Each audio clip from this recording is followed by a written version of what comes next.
This is Wealthy AF, your ultimate guide to understand what it truly means to be wealthy AF. And today's guest is Marcus Higgs. Today's topic is going to be on preteens and communication with parents, which I think is a very important topic. As an educator and mentor of young people from over 20 countries, Marcus has developed a profound understanding of how to be human and bring forth our intimate greatness using the relationships we have with ourselves and between our family, community, and the world around us. Now, Marcus supports parents of preteens using the Show Up framework. This is so a parent can support their child during their preteens' first identity breaking and bring forth their child's greatness. He's also a communication coach. And Marcus, sir, welcome to the podcast. We can finally get this thing done.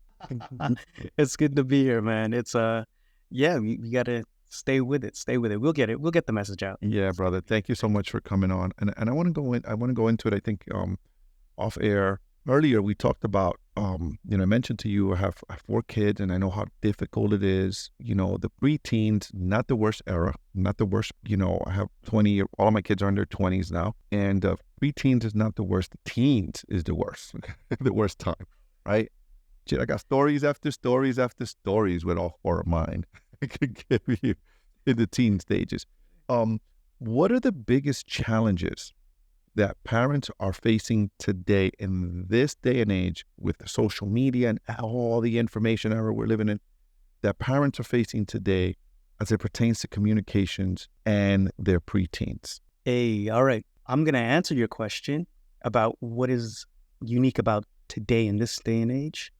And right after, I'm going to tell you what is the usual challenge of all humanity since we've been here for a while. The thing about our modern day is with social media. Let me see how I'm going to frame this. All right, your kid is a dependent, and when they come into adolescence, the natural thing is to turn away because they're coming into other understandings of the world, and this is a natural thing. They're supposed to go out and be independent, moving from dependence into independence. So they're taking on a new role of forming their worldview. In forming that worldview, they're not sure if they can trust you. And what I mean by that is when they're taking in these other points of views, could be uncles, teachers, coaches, just other trustworthy adults in their lives, they start to think, well, is my parent telling me the truth? Skepticism settles in, but understanding nuance doesn't come until 18. Now, the reason I set it up like that is because when they get those screens in their hands, they're hearing stories of other people, of other experiences. And we're starting to notice that people are forming, or rather preteens are forming their identity based on things behind the screen. And when I say they're forming their identity, that means their understanding of who they are, their worldviews based on other voices that are out there. And we were just talking about this, the stories and scripts that people have in their head. Mm-hmm. That's what we're noticing. So then their development and their understanding of the world is actually happening a little bit earlier. So that's the problem of this age. That's this time. Now, what the usual problem is, I'll just touch on it real quick. When they feel that pushing away, they don't understand that you're still loved, you're supported, you're seen, and I'll support you from afar, but you have to be independent. And this is where our track stopped last time. That's not the final form of the relationship of a parent-child. The final form is interdependence. That is, I will take care of me to be in service to you, if you take care of you, to be in service to me. But you have to be independent. And when they're first stepping into that first role of independence, not knowing their own identity, their own virtues and values by which to navigate. The second thing that happens is collaborative mistrust. Who do I trust? Because oftentimes that's where the contention comes. When they're not meeting our expectations, they think, what's wrong with me? It's like, son, nothing's wrong with you. You bring them into conversation and learn to answer the problems together, to know that they can collaborate with you. The third thing is emotional management. Emotions, they motivate us. They tell us, what are our goals, how we're moving towards them. But when they don't have a clear direction or when they're not sure of who they are, that's when those big emotions start to arise. And they're not used to, or they don't know how to have the skills to regulate them yet. So those are the usual challenges of. So should preteens have, I know you talked about them getting their identities from the screen, right? I remember when, I'll share this story with you. It makes a lot of sense. This resonates with me because my second oldest, he went to Penn State, graduated from Penn State. I don't have a formal college education. I have my own belief systems around formal education with debt and all of that, right? I'm an entrepreneur, successful in my own right, I believe. I've done okay for myself. And I was trying to explain to my son, he is very smart, and he's an entrepreneur today, and he's very successful in his business. Yeah, he's a digital marketing genius. A smart kid, really smart kid. But I remember before he went to Penn State, my wife and I sat down with him early, actually way before. He was maybe in the 9th grade or 8th grade, and he was gung-ho that he was going to go to college. And it just really, to your point, he was like, I'm going to go to college. And my wife and I, his mom and I, was going to say, we're like, listen, son, we want you to know that there is a path for college and education, and there also is, if you're going to go to the university route, you need to be clear on what it is that you want and why you want. You're going to be a doctor, you're going to be a lawyer. Because there's a trap that if you're going to go for a 4-year degree just to have a 4-year degree to go make $40,000, $50,000 a year, that doesn't make a lot of sense. We have clearly shown to you that you can be successful without a college degree. Look at our life. Look at who we are, right? Clearly, we've shown you that. But he was in that forming stage. Like you said, he was in that forming stage, taking information from here, taking information from there, and he was making his own decision. And at that moment in time, the school influence was bigger on him. What they were telling him in school about the university was bigger than what he was living and seeing at home and what his parents were telling him. So he decided to go to the university. He decided to do the school loan things, all that thing. He's a very, very smart kid. He became an RA and he got grants and things and graduated 2020. In 2021, I gave him weird, right? I know I'm weird, but this is who we are. We're a family of entrepreneurs. I gave him an LLC for a gift because he had started. Yeah, he went to do an internship and he took a course on digital marketing. That's how he opened up his business, on an online course on digital marketing. And he graduated, and then he said to me, Dad, you were right. Now has a successful business. He's an investor in some of my real estate. The kid's 20, I'm going to be 46. Kid's 26. He's got money invested in my real estate deals. And he paid off his school loan. So my point is, the point I want to your point is that he was in those formative years and he was making his own decision, and he was deciding on, to your point, how do you navigate that as a parent? We didn't know how to navigate. Only thing we did, and I know there's a lot of parents struggling with the same thing right now. I know I wasn't the only one where you're trying to tell your kid, hey kid, we've been down this road. There's danger here, right? Like, don't do that. But the world is telling him, or the screen now is a screen telling him something different, and he's going to do it. How do you navigate that? It's very difficult for a parent and very frustrating. I know that feeling is very frustrating. My wife and I would go in our room and we'd be like, this kid don't listen. If we can, we gave him options. We gave him strategies. We're like, hey, go to go to the community college and we'll pay for it. You could stay home, save money, because we're looking out for his best interest. We don't want him to fall in the trap, right, of the debt when you graduate. Like, we'll pay for it. Just stay here and No. He needed to go to Penn State, brand name, the school and all that stuff. And he did. How do you navigate that as a parent? What advice how do we communicate as parents to our kids? And how do we deal with that frustration? And how can we do it effectively? Beautiful, beautiful. Let me ask you this. What was the frustration? What was at the root of it, you think? The root of our frustration during my experience, you're asking me about my experience. The root of our frustration was that as his parents, there's multiple layers to this, right? This is a deep question. As parents, we're like, shit, we feel kind of betrayed. Like, man, we care more for this kid than any school teacher would, right? Or any counselor or anyone. And we're not getting through to him because this is the school. So there's a part of pain. And then the other part is like, well, he's going to have to learn and go through his own, he's going to have to learn the same way we learned. And I was seeing what the frustration was in that, honestly, it's whenever you're having, and I say a funky feeling, or whenever you're feeling angry, upset, mad, and not to say that it was to that extent, always ask yourself, what am I not willing to accept? And I think the thing that was hard to accept is we have this kid's best interest in mind, and he's not following what we're saying, right? 100%. Here's the thing. I love you dropped a little gem in there. You said, we are a family of entrepreneurs. And what that means is you were insistent on establishing a family culture. All culture means is people like us do things like this, which is an identity. Your son had the identity of, if you think of an entrepreneur, it means solving problems, critical thinking, collaboration.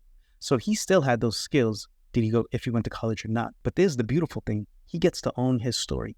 He knows that he made a choice. And like you said, if you were going to fall, as an entrepreneur, we have resilience. So maybe as parents, you may have had to be there to help him pick up the pieces, but you also instilled in him the skills to bounce back, right? And you need that if you're going to be wealthy AF, as you said, wealthy in your mindset, not only your bank account, but also in your relationships, spiritual, and so on. So he had resilience there as an identity. He had an understanding of perseverance to forge his own path, even going against the grain of whenever you look at conflict, in all relationships, there's conflict. That doesn't define it. What defines it is how you deal with it, how you deal with the conflict. I know he has more trust in himself now, having owned his choice. And in the moment, it's not easy to see. And it may not even go as well as you said, because he may have had a business that crashed and burned. That's right. But he knows that he took that risk. And if anything, that contributes to his entrepreneurial spirit. But in the moment, we have to understand, and that's why I teach parents to be a trustworthy present.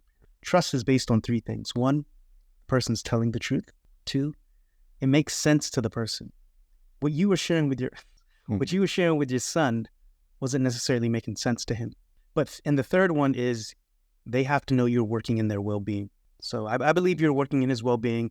And I mean, just your logic wasn't aligned with his, which is why he made the choice he did. However, this is what I'm going to say. If you were trustworthy for a long period of time, you're building a foundation to which he can come back to. He has to go out. He has to take risks. That is a part of adolescence. But you thought it wasn't a healthy risk, understandably, because debt is crippling and it breaks the spirit of a lot of people. That retrospect is 2020, yeah? Of course. The work I do is actually working with preteens, and I heard you say it's not as stressful. And the reason, I hear you say that, but the reason I choose to work with this age group is because there's no meaning without context. And when you set the context early enough, you control the conversation, and it's not about control. It's about establishing an identity inside them so that they can be confident in the choices they make, and they can be resilient when things fall apart for them at an early age when the stakes are low. So that's the whole point of working with this age. How do you do that? Please, let's give the listener some meat and potatoes, right? Because what you just said is absolute gold. How does a parent that has a 10-year-old, 9-year-old do that, right? Give them that, control that narrative in the future. I wish I would have had you around to have a conversation with you. The kids were that age, right? I think, my daughter, as I was mentioning, we're a family of entrepreneurs. I just posted on my Instagram. My daughter just opened up her own art studio here. She's a tattoo artist, so she's always been into it. So as I said, we're a family of entrepreneurs. And I was just telling my wife, hey man, we were young kids raising kids, and we did the best we could. But ultimately, man, God has been good to us. We didn't do so bad. But I wish I would have known some of the things I know now, like known people like you to give me this information, right? So those of you that have younger kids, listen up, because there's some gems about to be dropped here. How do we do that? Because it gets tough when they're in their teens. It gets tougher. They think, I used to call my two oldest boys, I used to call them Google and Bing, right? You remember Bing, the search engine, and then Google? Yeah, because no matter what we told them, they know. I know. I know. You know that tree? Yeah, I know. So that was their nickname, Google, Bing. You guys know I'm going to go to you guys to search and research, to do research, because you guys know everything. That was a funny joke I had with them. But how do you do that? Tell us. Give us some meat and potatoes. First thing I would say is and easier said than done, don't take it personal. Yeah. I laugh when I'm dealing with teenagers who know everything, no life experience. Yeah, exactly. Yes, you got it. Yes. And with that, exactly. I remember I just came off a podcast. I used to be angry at my dad when he would say, you'd understand when you get older. Because he would shut down conversations with that. And now understanding a lot of what influences my work is somebody else said, why do I do what I do? I have many origin stories. Yet one of them is I'm that coach that I wish my dad had when I was growing up. There you go. because he was an adult in the room. So he sets the tone of the conversation. Mm-hmm. Kids, they don't communicate fairly. But it's, to answer your question, really, you have to put your oxygen mask on. You have to be a trustworthy, present parent, and you have to be integrated. Like, you have to be their firm. And when I say they're firm, I mean firm in your identity of who you are and how you show up. And that's what the framework is about, the show up framework that I'm going to go to. But I just mixed up two stories. No, it's all good, man. No, you're good. I was asking you about how do we navigate? How do we set that up? How do we do that? How do we set that up for the future to keep that framework, right? To control the narrative and not control, like you said, but to kind of manage the narrative in the future so that you become that trustworthy. Because, you know, as I think back to those days, you said they don't play fair, they don't communicate fairly. And if you are, as an adult, you don't have the proper training, you don't have the proper coach, you don't have the proper resilience or the proper strategies within yourself, it's frustrating. I didn't. We were 18 and 17 when we had our first kid. So we were just kids, literally kids raising kids. So it was now I'm older. So now it's like my oldest says to my youngest, he's like, dude, you got it easy. And it's not that he has it easy. It's like, hey, dude, it's just I'm older, I'm wiser. So I know how to manage the narrative now. I'm the last son of four. And when my brother used to say that, it's just like, nah, man, dad just got tired. That's just what Nah, he didn't get tired. I'm telling you, he didn't get tired. He just got smarter. He got wiser. He got wiser. That's what it is. He got wiser. Just to finish that other loop, when I got older, I told my dad, I said, you know what? I don't even remember what the conversation was, but when you used to tell me you'll understand when you get older, I get it. I get it. And I closed that loop with my dad. To answer your question, the show up framework goes through 4 steps. It's start with a strong identity, because all action happens from identity. That's James Clear in Atomic Habits. But we all know we know we are this. That's why we do this. Mm-hmm. In setting up the identity, I talk about virtues and values. Virtues are characteristic traits by which you're working towards the well-being of others, and you're working towards the well-being of yourself. And these are actually found in all cultures, all religions. It's what it is to be human. Things such as bravery, curiosity, leadership, and so on. This is actually from positive psychology, right? So then these 24 traits, 5 of them are expressed most in individuals. Like, they're unique to them. There are 5 that are unique to you, 5 that are unique. So we're starting there of, hey, what are these characteristic traits for you? Values simply just means what's important to you. Mm-hmm. For your daughter, it might even be she values art, the appreciation of something beautiful. For your son, it might be he values social connections. Mm-hmm. That's one of the only reasons to go to college these days. But, it's what do you value? When you take your virtues and values, you know who you are. It's not anything out there. It's not a hashtag. It's not something out there. Now, what you did was beautiful in that there's family values. That's collective culture, collective identity. You establish that at a younger age, and you let them understand, you're going to go off, you're going to do your thing. I'm just waiting on the remix, because I'm doing the same thing next to you. This is human development. I'm doing this. Mm-hmm. Second thing is H, hold space for collaboration.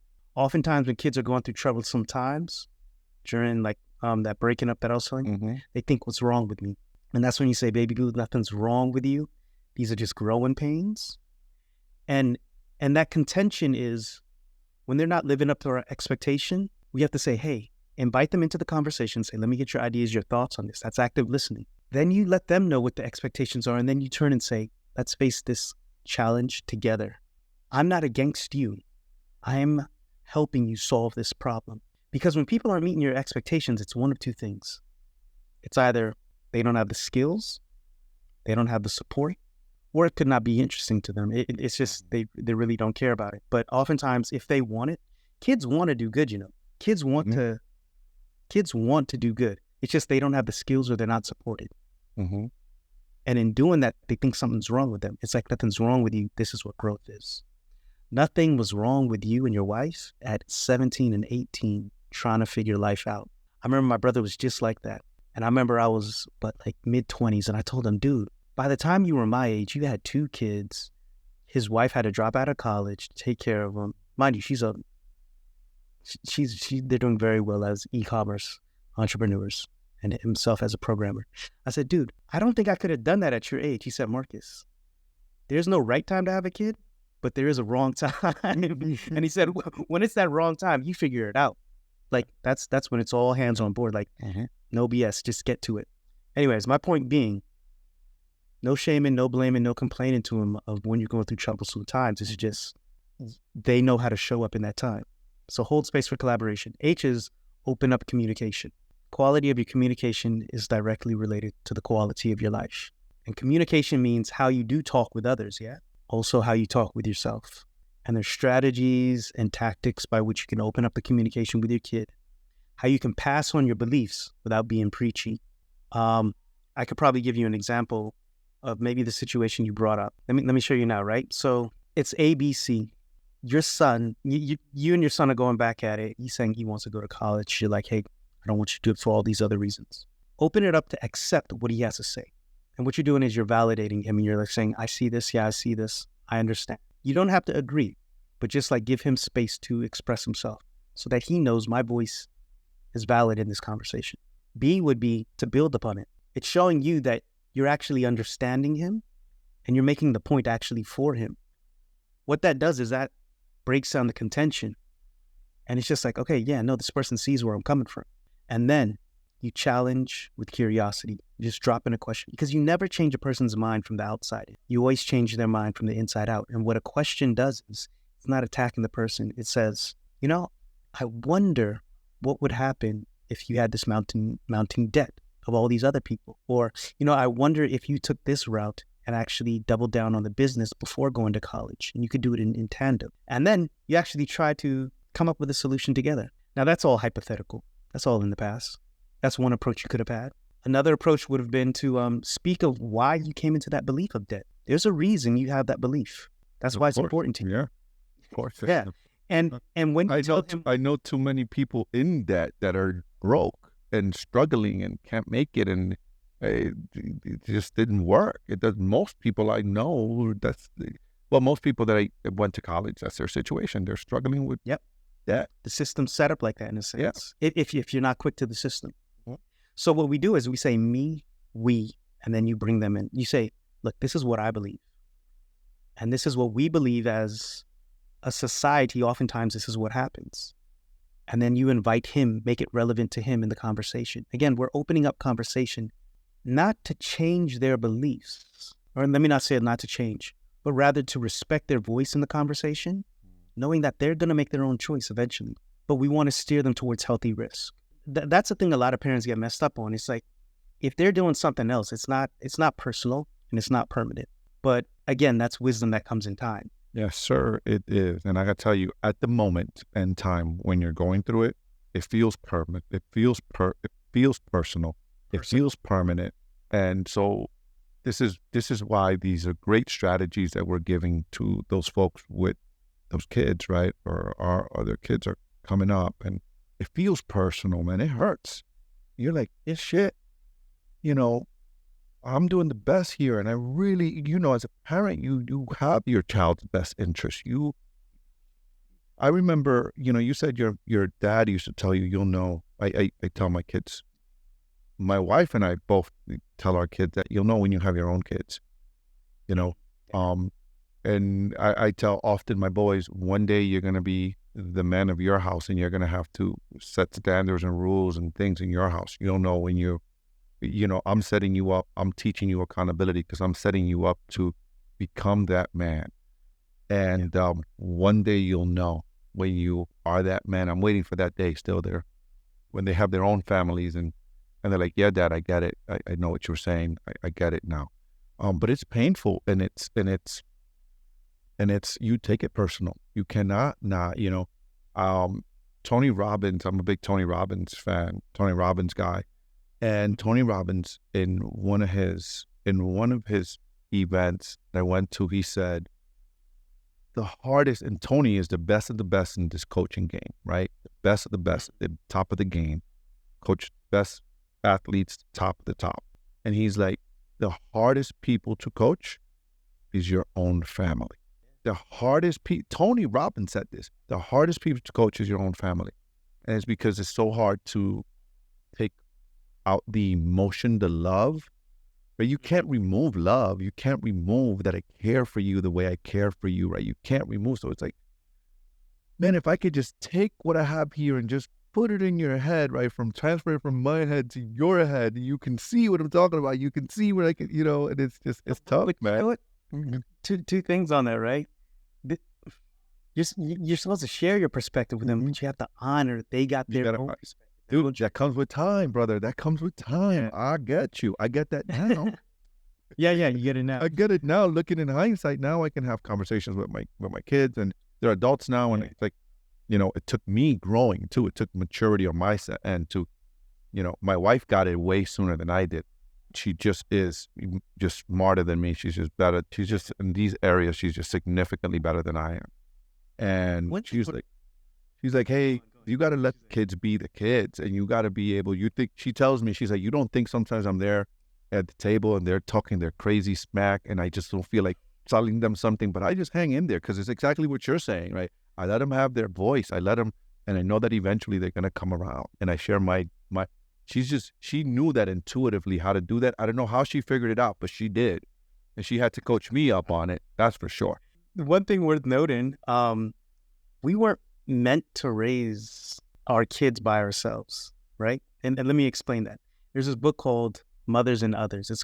It's called allo parenting, but that's why community is important. I mean, we have our titas, our aunties, your uncles, your grandparents, your coaches, your teachers. You need other trustworthy, present adults in their life, because, like you said, there's that emotional attachment. The one person who knows your insecurities is yourself. The person who knows it second best is your kids. Family, 100%. Right? So that's why you need other people to speak inside their lives. Angela Duckworth says every kid needs at least one psychologically wise adult in their life. And what that is, it's a person who they trust, to let into their mind, to walk with them in sorting out these thoughts. It's kind of hard when it's as close as a parent, because in a story, everybody needs an antagonist. Everybody needs something that's against them. Oftentimes, when we're writing the first part of our story, that's our parents. Whereas it's like, dude, your parents aren't against you, depending on. But most oftentimes, your parents aren't against you. It might feel like it. It might seem like it. And that is, you have to go through that resistance. But how do you navigate this as a parent to, like, my role is to work with the parent to say, create the space for them to flourish, the teen, while still you're present and they trust you on the opposite end of this. Because on the back end of this, it's something beautiful. Yeah, on the back end of it, what happens and what I'm seeing now is that despite the challenges in the teenage years, and I intuitively knew this would happen because I saw it evolve in my life with my parents, right? Is they start to slowly honor more what we did and appreciate more and see the things and start to see some of those things. And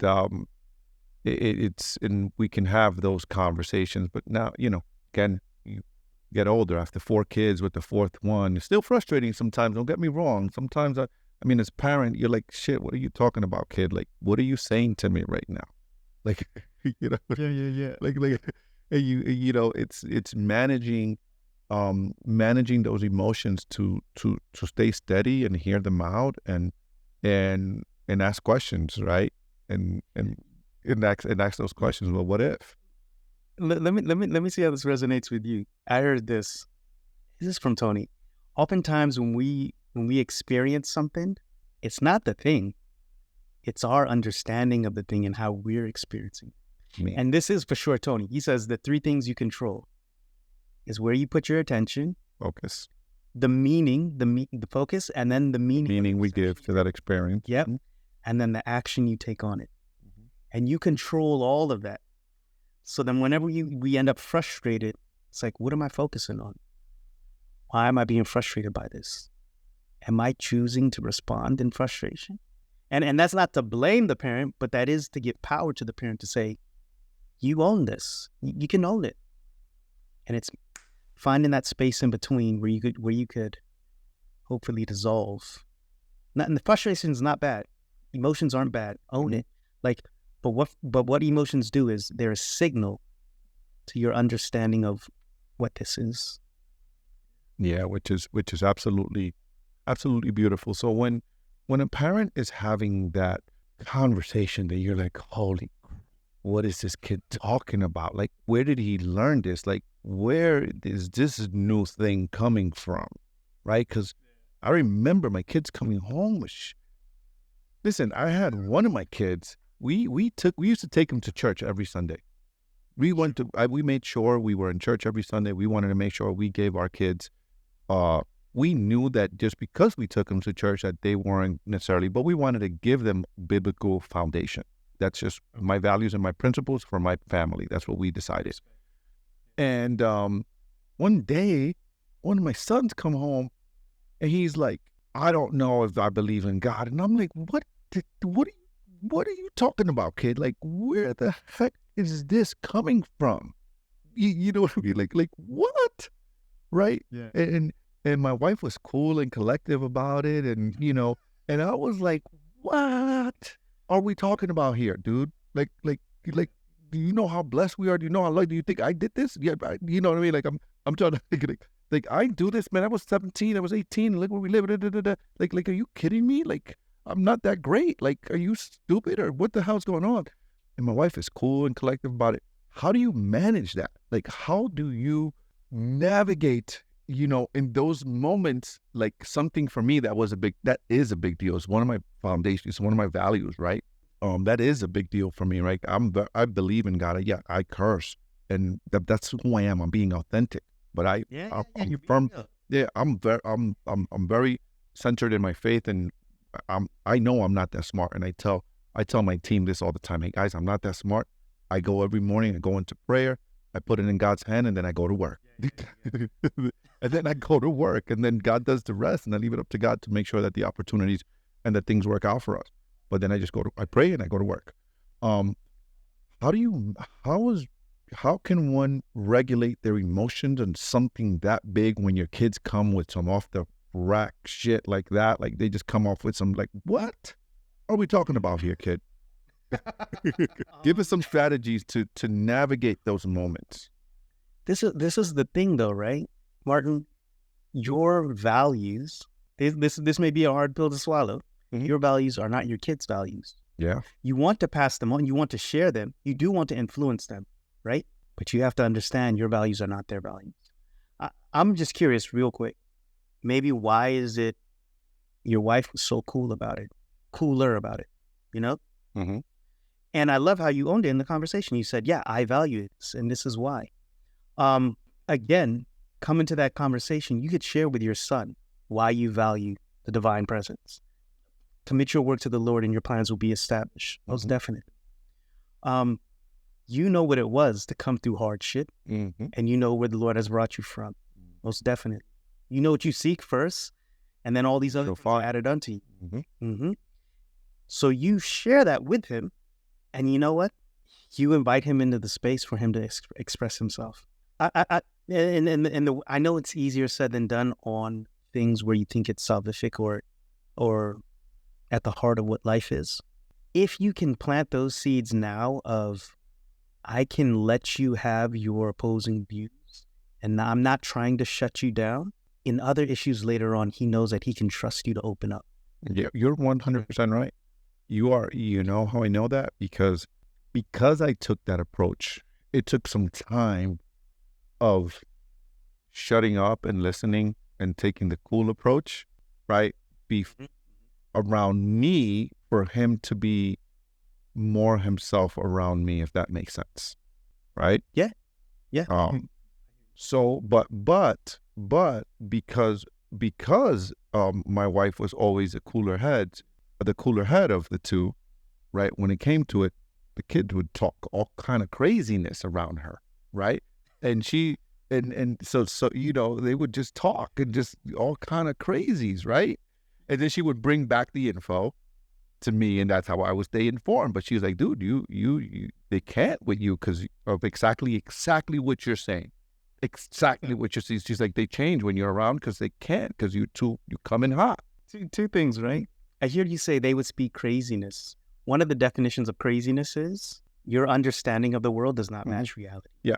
So then when you say they're speaking craziness, like now, mind you, they're literally trying to figure out the world. So they don't have it figured out yet. So some stuff they're going to say does not match your reality of what you understand the world to be. Yeah. So it's going to appear crazy. But then more so, if they know they can't say craziness around you, they don't know what they could say around you because craziness and saying stuff is coming from the same place. So I'm going to shut up when I'm around you. Yeah. That's exactly what my wife said to me. She was like, they won't say this or that because they don't know. They don't know how you're going to respond to one idea that they have or one belief or one thing because they know you're so in your ways or whatever. And it wasn't coming off. And just so you know, as a father, it doesn't come off. It's not that the love is so deep that you want to give what you have and you want to protect. It was coming from a place of protection. It was coming from a place of caring. It wasn't coming from a place of opposition. I'm going to be your opposite and you're stupid. No, it's like, I'm not trying to control you. Yeah. I was going to say this to you, Martin. Right when you said, but I wanted to make sure, I was like, and you know what? I hold no shame, no blame, and no complaint towards how you're acting. I will say that sounds like a Martin problem of what Martin has to work out, or a challenge, and you're figuring your character out. Your child might come up and say, you know what? I understand this about dad in wisdom when they reach that wisdom age. Yeah. I mean, it's different now. I've grown, they're adults now. So now we can have conversations and I understand that, hey, your values are not my values. This is who I am. I've grown to the point that, hey, I'm clear on who I am. We have to navigate and help you get clear on who you are and who you want to be and what you want to stand for. And that's okay. Who you are, who you choose to be in life and what you want to stand for is totally fine. Right? I accept it. Of course, still my house and my home, there's certain rules and certain things in my house that we're not going to be crazy here. This is still my home. There's still certain rules and certain things that we have to oblige by when you're in my home. And that's just the way it is, right? Still, you go to your mom or dad's house, you still, it's still rules that there's still things like, hey, I can't say that around dad. I can't do that. I can't, like out of respect, right? Like still, even to this day, I go, when I'm with my mom and I are close friends. She kicked me out of 16 and for a long time, I resented her, but we're really close today. And to this day, if my mama, there's certain things I just won't do that. If my sisters say dumb shit and I'm like, dude, how dare you say that to mom? Like, what are you, like, I won't do that. Like, how do you do that? So, you know what I mean? How would you say that? Or even behave in that way, or even, that's just me personally, my values. Yeah. My mom tells me to shut up. I'm 45 years old. I'm shutting up. Yeah. All right, mama. You know what I mean? And she doesn't, but if she would, I just, out of respect, you know what I'm saying? Just a thought. My friend, I know that you're running out of time. I really, really appreciate the conversation. I think we gave some really gold nuggets here for the folks. If folks wanted to connect with you, Marcus, where do they find you? Where are you on social? How do they connect with you? You are value to parents, man. You are a total gem for people going through that because, and I don't know how many men, maybe there's some people out there that can relate to my experience, guys. Maybe there are a lot. I'm sure that can relate to my experience. Like, guys, like, I know what it's like to be in those conversations with the kids come with some craziness, as I call it. And you're like, what are you saying to me right now? And it's tough to navigate. And sometimes we need the strategies, like that show up strategy that you shared with us. Or you need that outside source that you can be like, hey, man, kid said this, and this, and this. How do I manage this stuff here? How do I go about it? Because, dude, I just had to figure it out. And, if I had someone like you in my corner that I could pick up the phone or I could meet with weekly, I mean this really from the bottom of my heart, man, that I could meet with weekly and be like, hey, man, I'm struggling here. There were sleepless nights. I'm not going to sit here and BS, man. There were sleepless nights. Like, what in the world is happening here? Like, how am I missing this? Where am I missing it here? A lot of a lot of like, I'm really high on accountability. A lot of like, what did I do? Where did I miss it? How could I have done better? Like, where did this come from? And it's not, and it wasn't my fault. It's just a natural progression of what kids, you do the best. I'm a big believer of our parents particularly do the best that they can with the resources that they have. And once you come to that understanding, man, it's like, it just creates empathy for your parents. Yeah. And I loved how you call it the question behind the question of owning what the situation is, but owning your responsibility to make it right, to meet your expectation. And that's where I come in as a communication coach. All a coach is a person who has seen this pattern enough times that they can give you insight on meeting your internal expectations of how you want to meet. You can find me at marcushiggs.com, my website. And then I'm on LinkedIn. I'm not on other platforms yet, but I'm building up the business there before spreading out. I was in the classroom for over a decade and a half, and I knew that I could get a message out, a greater message. Mr. Rogers said, if you want to help the kids, you help the parents. And this was a place where I saw I could uniquely help the parents. So they could reach out to me there at my website. And also I have a book coming out, which is the Show Up Framework. I'm going to put these ideas down, how to nurture your preteens potential. So yeah. Love it. Love it. Thank you, sir. Keep doing what you're doing. Guys, as you know, my listeners, my avid listeners, you know that I'm a real big believer in coaching and just, having mentors around you and people to help you see what you can see. And simply what you said is a coach sees the patterns enough time that they can help you and say, hey, this is a pattern I've seen and here's how you can improve. And if I got to tell you, if I'm a parent, and I am, of a preteen that I'm not, I want someone, or even a parent, a teenager, right? Shit, I'd find some help. Right, I get some coaching seriously because I know what coaching's done in my life, and to this day I still have a coach. I have a business coach, and you don't go to a person that you don't go to a business coach to get parenting advice, right? Or you go to business coach for business. You got a coach. You got a coach for different areas of your life, and parenting, being a parent, that is my most important role, and we're not going to get that right 100%, but we do the best we can with the resources that we have. And Marcus is a resource if you allow it to be. So, when he writes his book, get his book, check out his website. I'm sure you're going to put it on the website there when the book is out. Thank you, brother, for coming on. Really appreciate you. Barton, thank you for sharing your platform, and it's been a pleasure.